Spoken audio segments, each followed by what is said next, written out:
Stand by, recording in 5, 4, 3, 2, 1.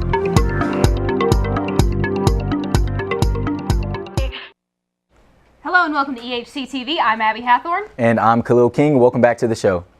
Abby, I'm really grateful. You know, I just kind of sense it in my spirit that you're going to vote for me for SGA Vice President. So I'm going to trust my spirit on that. How are you doing? I'm doing good, and congratulations on running. And I thank you. Although I would 100% love to, I to. can't. I'm graduating. No seniors can vote? I'm pretty sure seniors can't vote for like the lower. I'll get some clarification on that. But find out, and then you've got my vote. So who do you have on set with you today? I have Takis Stallings today, so it's going to be really good to get some soccer in here for once. How about you? Who do you have on set today? I have on set today Kennedy Ray. She's a freshman, and she's got a pretty big role in an upcoming play, so we're going to talk a little bit about that. Looking forward to it. Yeah. Well, we'll now pass it over to Will Seidel with the news. Hello, I'm Will Seidel bringing you today's news update. First off, before we start, I hope everyone had a great Easter. And with that out of the way, let's get to it. Excuse me. On March 24th, students, faculty, and others from the local area came together in Abingdon to hold a March for Our Lives, rallying against gun violence on the steps of the Washington County Courthouse.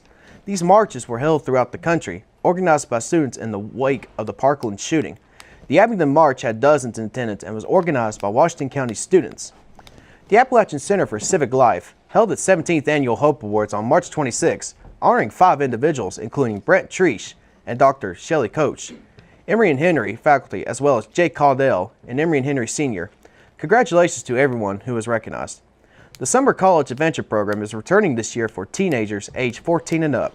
The program is designed to allow teens to participate in the college's outdoor program by taking them to local hiking, trails, lakes, rivers, and other outdoor adventures. This program completely immerses students in outdoor adventures. In addition to the adventure program returning to the college is also launching the 3-day adventure program for adults. That will happen in May. This hiking workshop will teach adult skills needed for hiking and conclude with overnight hiking trip on the Appalachian Trail. This program also includes lodging on the Emory and Henry College campus. Dr. Kelly Bremner, E&H Professor of Theater, will be one of the 4 individuals honored with the 2018 Arts Achievement Award during a gala on Saturday, May 19th at the Holiday Inn in Bristol, Virginia. A great honor for such an amazing professor. Congratulations, Dr. Bremner. The president of the Student Government Association, George Smith, a political science and civic innovation double major, participated recently as a panelist for the Youth Summit hosted by Anthony Flecivano at Virginia Tech. To read more about the event, visit the link sent to you in the EHC Scoop.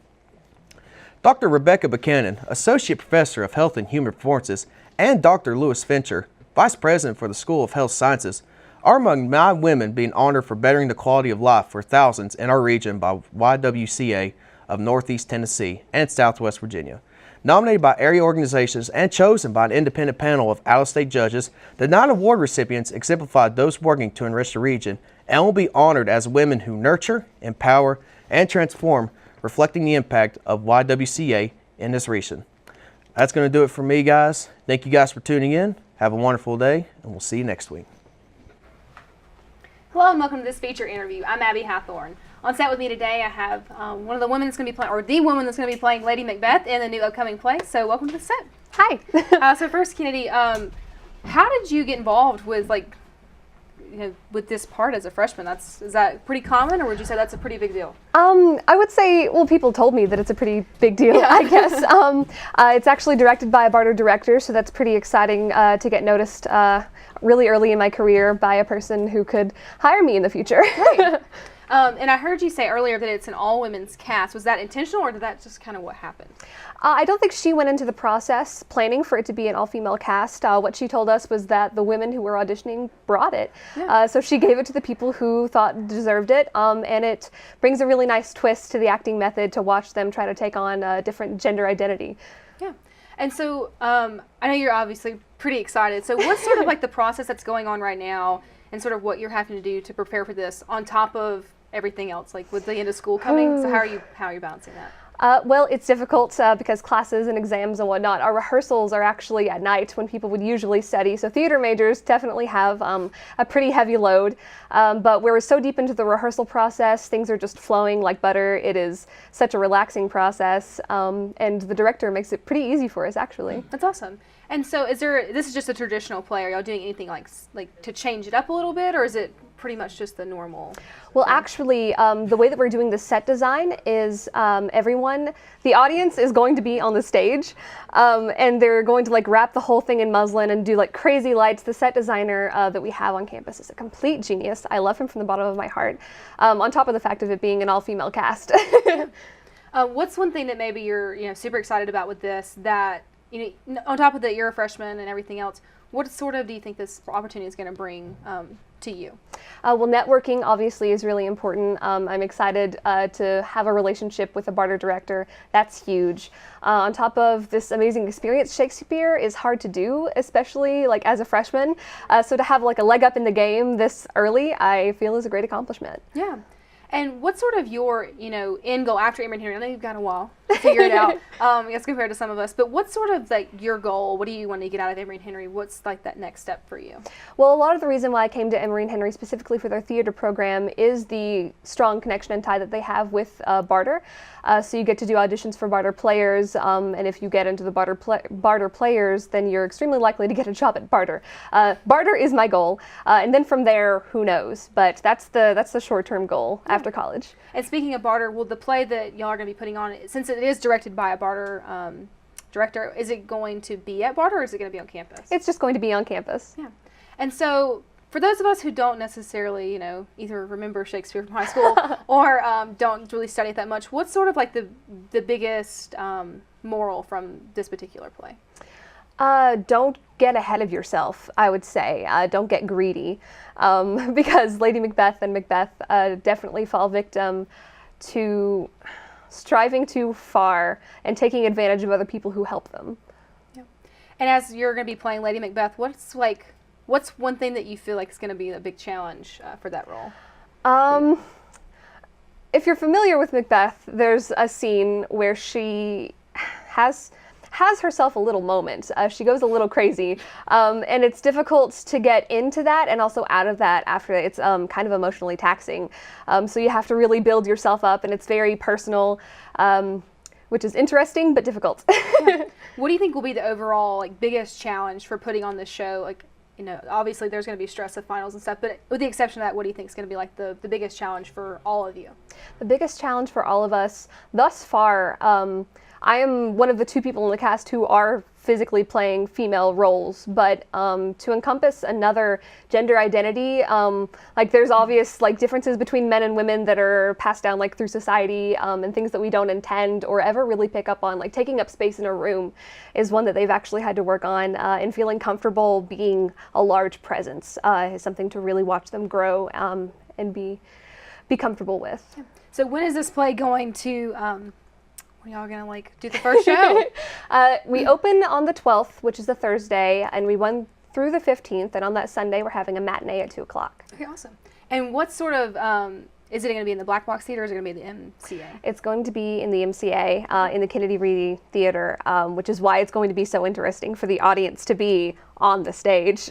Yeah, so tell me a little bit about that, just to conclude, what sort of sparked this idea to include the audience with that, being in the stage and all that? I think I haven't asked Kevin Dudley, the designer, but I feel it's to create a more personal environment, because there are some scenes people end up bloody, there's lots of violence, and then we have these witch characters who are ethereal and out of this world, but to be so close to that and to make it believable is a challenge, but amazing when it's pulled off. Yeah, well, it sounds really interesting. I can't wait to watch it, and I know y'all it's coming up. So yeah. Make sure y'all all go see that play. And now I'm going to toss it over to Evan Underwood with this week's Sports Update.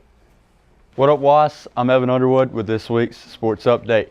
The Emory-Henry College baseball team split a pair of its ODAC games with Lynchburg College Saturday afternoon on the road. ENH took an 11-3 decision in the first game, while LC salvaged the split in the second game and a win in the nightcap. The men are now 9-9 on the season and 2-7 in the ODAC, and will play again on Wednesday to take on Guilford College. The Emory-Henry College softball team picked up a shutout sweep of Shenandoah University Friday afternoon in the ODAC play. The Wasps won by a score of 10-0 and 8-0. Both games were called after 5 innings. This was the first time that the Wasps blanked their opponents in both games of a doubleheader since establishing the feat against Sweetbriar College on April 15, 2017. The Wasps are now 19-3 overall, 2-0 in the ODAC. Next up for the softball team is today at Everett University. Both the Emory and Henry men's tennis teams traveled to Shenandoah University for the ODAC matchup. The long journey to Winchester did not come with the result the team wanted, but both squads played hard. The men dropped their match 9-0 on the day, while the women clawed their way to a 5-4 defeat. Well, Wasps, that's all I have for you this week. And remember, always go Wasps. Now it's time for this week's sports interview with Khalil King. Hello, and welcome back to this week's sports interview. I'm Khalil King. Today we have on set with us junior forward Takis Stallings from the ENH men's soccer team. Ta, welcome to the set today. Thank you. Yeah, man, it really is really good to have you. We didn't get the opportunity to get any soccer in here your past season, but so I'm super excited to have you. Can you just kind of tell us a little bit about your soccer origin? My soccer origin? Mm-hmm. Well, I started when I was 10. I was actually playing basketball too at the time, but my mom kind of made me play soccer, so I was been really happy about that because it's been my favorite thing to do. It actually took me about till 14, 15 to actually be kind of good, and I've kind of ran with it ever since. Were you as good at basketball as you are at soccer now? I was bad at Oh, basketball. okay. Like I said, you're a very tenacious player. I've been able to see you play this year, a very standout player. Do you take any private lessons, or what does that look like for you? Have you just developed since you were 10? I always took a lot of interest in getting better. Whenever my coach would offer like any extra sessions, I would always go. And since I wasn't very, that talented early on, I always made it my mission to work hard 100% all the time. Wow, that's good stuff. Looking back into the season, can you kind of tell me about the Johnson game where you scored 2 games and then it was recorded that you put Emory back on the board per se? Can you kind of recap that game for me? It was an interesting game. It was one of those games where if we came and brought it, we could go out with a W.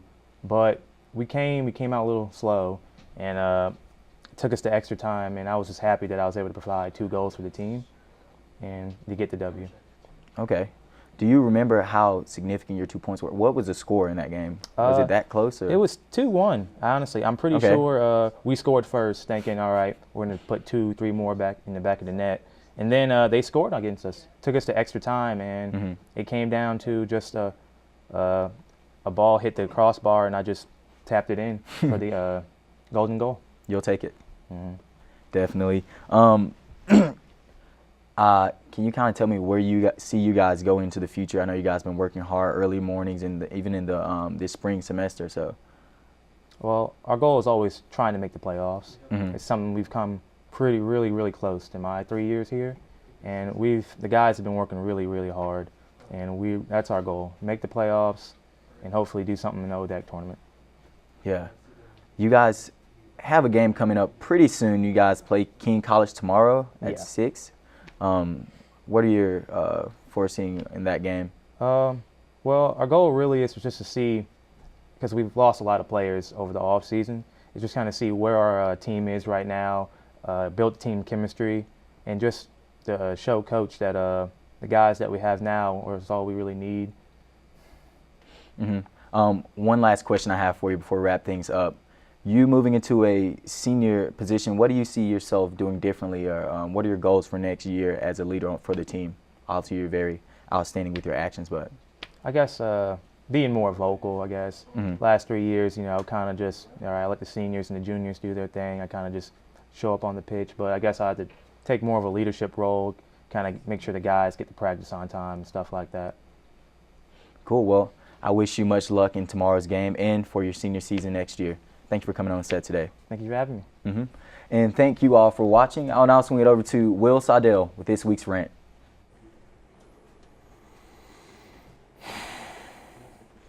You guys remember my episode maybe a month and a half ago where I really ranted about kids these days eating Tide Pods because it was cool or it was a challenge?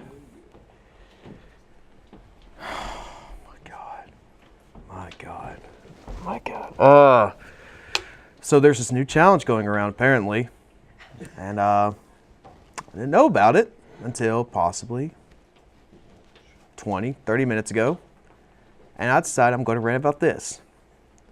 Kids these days think it's cool to go buy condoms, take them out, snort them up their nose, pull it out of their mouths, and that's it.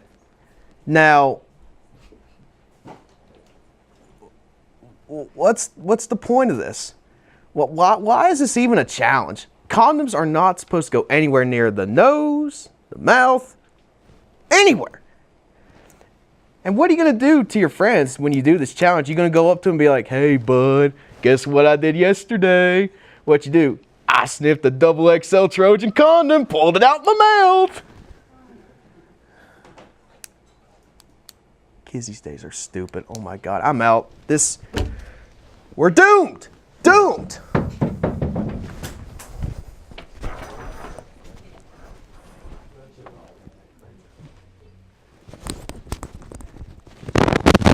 Hey everybody, I'm Maddie Gillespie, and welcome to this week's segment of EHCTV's Tweet, Pray, Love. Each week I get on Twitter and post an off-the-wall hashtag topic, and it's up to you, the Emory and Henry community, to come up with some material for me to use on the show. With the help of the lovely Tweet, Pray, Love Peanut Gallery, we work to put your opinions to the forefront of fame, and by that, we mean local TV. For this week's tweet, I had you guys tweet about the pros and the cons of the last month of school. Might be a little early, but hey, it's close enough. Abby said, pro, graduating, con, graduating? I have to get my life together now. Sam on Guy said, in all caps, school's almost out, scream and shout, but the reality of summer work can't get more real. Katie Graves said, we still have 3 weeks and finals to get through, but I still see the light at the end of the tunnel.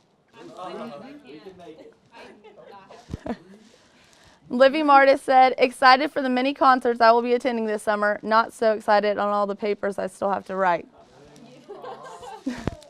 And Christina Mitchell said, classes end, then a couple weeks to myself before heading off to a NASA internship. I'm Maddie Gillespie, and that's all we have for you today on Tweet, Pray, Love.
Cool, Maddie's tweets and all that stuff couldn't be like more accurate, because like I found out today I have like a job interview at like 3:30 for a job that I didn't even apply for. So like life is coming together very quickly, which I'm very happy for. But at the same time, it's pretty scary, like getting all that stuff to graduate. But That's beautiful. You don't even have to work for job interviews. well, that's probably not true. But it's maybe one step in the right direction. So Yeah, I can relate to the light at the end of the tunnel.